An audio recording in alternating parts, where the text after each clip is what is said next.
So I found something interesting, and I'm going to show it to you guys. And the author of this little book I'm about to show you is a little suspicious, but I'll let you guys make your own judgments. So here it is. So this book is available on Amazon right now for $8.99 paperback. It's called Pedals and Parole, the story you weren't supposed to hear. And there's an example of a few pages you get to read. There's a few examples of the book with a little sample of what you can read at first. I think it gives you maybe the first little bit of the first chapter. Looks like it was created with ChatGPT, maybe with some added stuff in it, but it's punctuated quite perfectly. And once again, the part that at least I read, or at least I haven't, again, I'm not buying or supporting this thing. First of all, the author's name is J.H., whatever, if that's an actual initial of a real person, or if that's a initial of a nickname or some pseudonym. I'm thinking Gypsy had something to, if I had to, go on my best hunch, I'm thinking Gypsy had something to do with this, because you want to know what? It takes another big dunk at Ryan this time, and it's got a lot of satire in it, and it's just to make fun of Ryan. It's just to make him look. It's absolutely gross. But here, I'll show you some pages anyway. So buckle up. This is the book's overview. So here's what you would read on the back of the book if you were to buy it. She's out of prison and into something way weirder. That's an understatement. Fresh off her release, Gypsy Rose Blanchard is navigating freedom, fandom, and the occasional psychic attack from her emotionally unstable ex-boyfriend, Ryan. With a new boyfriend named Ken, a growing online presence, and rumors of telekinesis swirling online, Gypsy just wants a normal life. So immediately, it's going after Ryan. So I wonder who could have been behind this. Either Gypsy or someone that's doing it for her. You know her. She gets people to do things for her. Isn't that kind of how we got to know her? She got someone to do something for her, and that's how she ended up where she is today. Anyways, back to this embarrassment. Unfortunately, normal isn't on the menu. Is anything, when it comes to Gypsy, is anything normal with her? Didn't think so. One woman claims she can reunite Gypsy and Ryan for a price through late-night calls, doll-led rituals, and strange energy shifts. Ryan begins sinking deeper into something Wiccan. What starts as a hope for reconnection leads to a series of increasingly bizarre events, including a trip to Flagstaff. Okay. So from Comic-Con meltdowns and cursed fast food runs to glittery seances and magical mirror curses, Petals and Parole is about quite the typo there. Nice job. Nice editing. Probably should have gotten, somebody to proofread this for you. Obviously, not much effort was put into this. Petals and Parole is about fame, freedom, and the fine line between closure and a restraining order. Okay.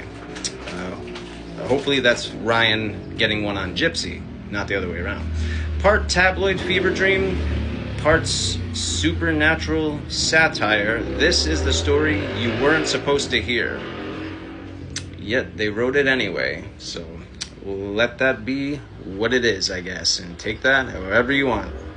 So before I start you off with a little bit of embarrassment passage-wise from this book, let me give you just one of the very few reviews on here, and none of them are positive. Bland, boring, and clearly not worth reading. Whoever wrote this gets a thumbs down straight from the first 2 pages. The formatting is terrible. Was it even formatted, I may ask? The dialogue is terrible. I have to wonder if a 12-year-old wrote this, or was it actually Gypsy? It's clearly not written as reality. The way Ryan is portrayed might even make you think Ken himself wrote it. No, he's already through with this Ryan thing. He already threatened Gypsy. Any more messing around with Ryan, he's taking Aurora and going to Texas. At least that's the impression I'm under. My mind could change later. You never know with these people. The way Ryan is portrayed, might think Ken wrote it. Very little imagination was used by the writer. It's hard to actually be creative. The craft of writing clearly isn't something the author put any thought into. 69 pages? Not a novella, certainly not a novel. More like a badly written school experiment in learning how not to write. To be perfectly honest, if you were thinking about buying this, I'd seriously say don't. I wasted a couple of notes just to find out what this could be about. If you expect real life, the only real life in it is the stupid dedication to Gypsy herself. Whoever you, please don't give up your day job. That's if you have one. An author, you certainly are not. So, yeah, it does not exactly have what I would call critical acclaim. And you know what? Judging by what I read of the first few pages, this review was actually written better than probably the entire book. I would bet money on it. But anyway, moving on. Okay, buckle up, guys. Here we go. Ryan Scott Anderson was spiraling. At first, he tried to play it cool, working late shifts, posting sad song lyrics to his Instagram stories, pretending that seeing Gypsy move on with Ken didn't bother him. It did. It bothered him like an exposed nerve, and the longer Gypsy stayed silent, the more Ryan's brain invented explanations. She's under a spell, he muttered into his half-eaten microwave lasagna one night. Something confused, and it goes on. So let's see what else this stupid thing says. This is going to probably be the last of it I'll show you, but you'll get the message, kinda. The ad came to him in a moment of despair, a grainy Facebook post wedged between videos about haunted house tours and conspiracy theories about Hollywood energy fields. The ad was simple. Reconnect with your true flame, break soul blockages, customized psychic support starting at $44.44.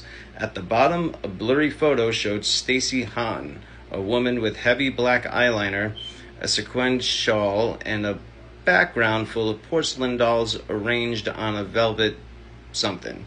But anyways, what this is basically saying is this book basically dunks on Ryan in a way where I guess he was seeking out some kind of love spell to put on Gypsy in order to get her to come back to him or something. I don't know if he actually did something like this.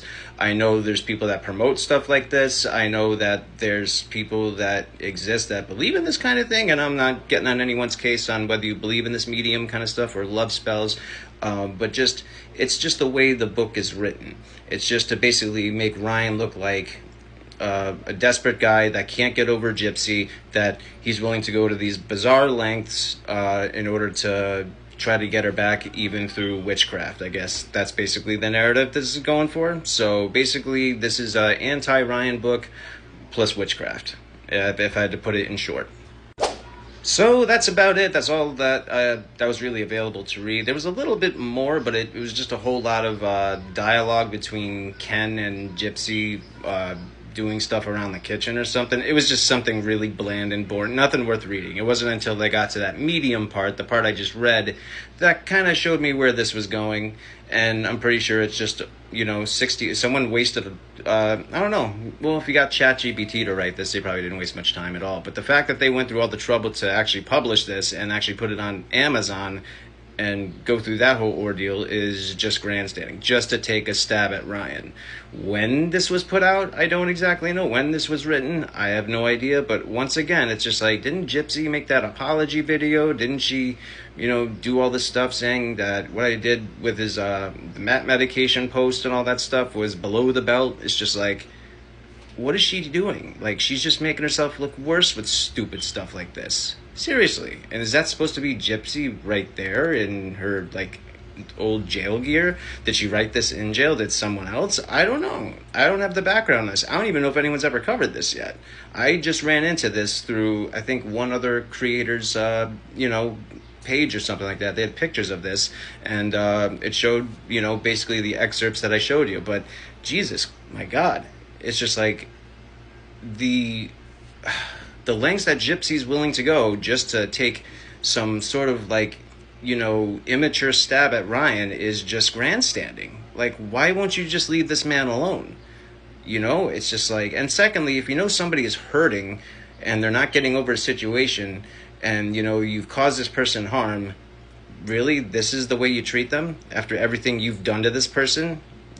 End up with another man's baby in your stomach, within 90 days of getting out of jail while you're married? It's like, you're the adulterer and you think you're the one that can take stabs at Ryan?